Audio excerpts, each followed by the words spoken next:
Ayouk Info, l'actualité non-stop. Aucun ignore que notre pays subit une agression injuste, une agression barbare de la part de ses voisins, notamment le Rwanda. Cela dure depuis plus d'une décennie, depuis plusieurs décennies. Et cette agression a causé un bilan macabre de près de 10 millions de morts et de plus de 7 millions de déplacés internes. Et donc il est de notre devoir d'agir. Car si nous n'agissons pas, personne d'autre ne le fera à notre place. Certains d'entre nous ont deux nationalités, ce n'est pas à cacher. Si aujourd'hui la capitale est envahie, d'autres prendront leur vol pour aller peut-être à Bruxelles, d'autres iront à Paris, mais nous n'avons que ces Congo. Nous allons rester ici avec nos risques et périls. Donc il est de notre devoir de défendre notre patrie. Et je l'ai toujours dit, ce combat n'est pas seulement celui du président de la République, son Excellence Félix Antoine Tshisekedi Tshilombo. Encore moins celui de tous les opposants. Mais le combat est celui de toute la jeunesse.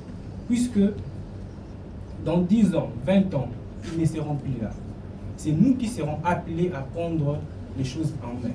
C'est nous qui serons appelés à diriger ces pays et à les renouer avec notre destin de grandeur. Donc, ne serons pas les derniers à vivre au Congo avec ses frontières actuelles. Battons-nous, prenons nos responsabilités pour que nous remplissons loyalement les serments que nous avons prêtés, celui de préserver l'intégrité territoriale et de défendre notre souveraineté. Aujourd'hui, nous avons quand même eu la chance de nous réunir ici, mais ceux qui sont à Goma ne peuvent pas se réunir et s'exprimer librement comme nous le faisons ici. Et donc, nous devons prendre nos responsabilités. La jeunesse aujourd'hui constitue 70%, plus de 70% d'ailleurs de la population congolaise. Et donc, si nous agissons, je crois que la communauté internationale prendra ses responsabilités.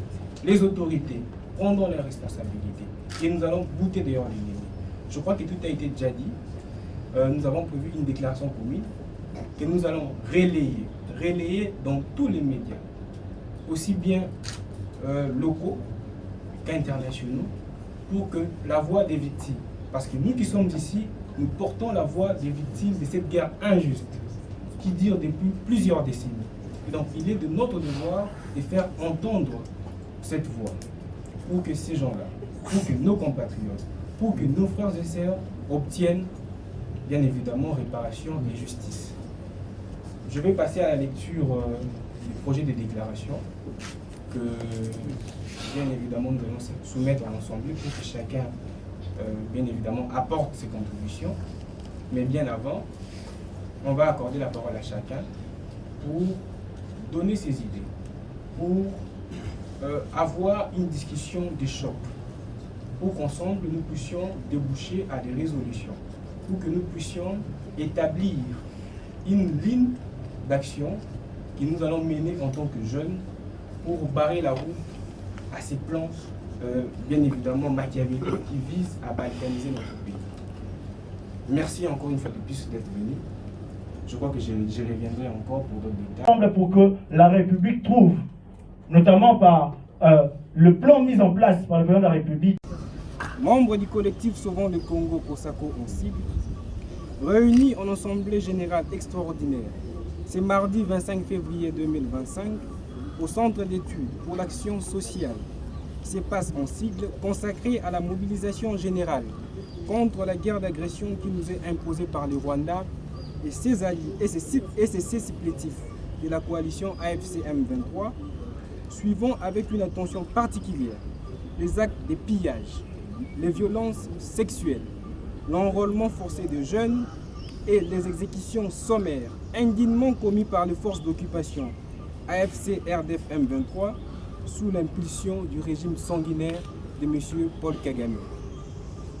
Cette agression barbare qui dure depuis des décennies a causé à ce jour un bilan macabre de plus de 10 millions de morts et de près de 8 millions de déplacés sous l'inaction totale de la communauté internationale.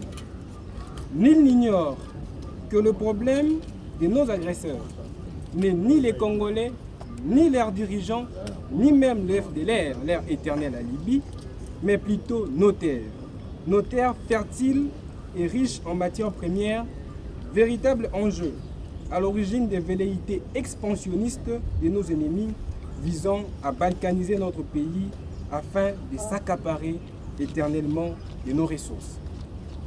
La résistance patriotique demeure donc une arme efficace pour faire échec à tout projet compromettant l'avenir de notre nation.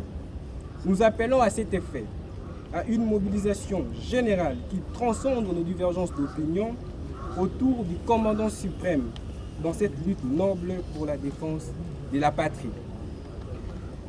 Nous saluons par ailleurs tous les efforts consentis sur les différents fronts initiés par son Excellence Félix Antoine Tshisekedi Tshilombo à travers le gouvernement souminois, à savoir les fronts militaires, les fronts judiciaires, les fronts diplomatiques et les fronts populaires.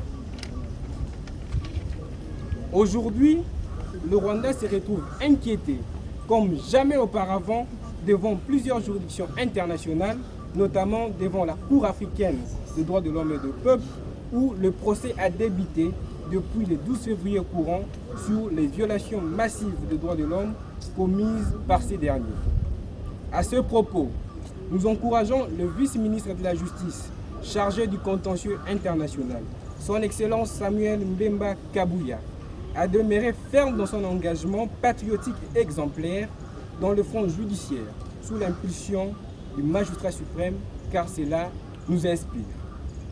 Au demeurant, nous réaffirmons notre soutien inconditionnel aux institutions de la République, en commençant par l'institution président de la République. Ayuk Info, l'actualité non-stop.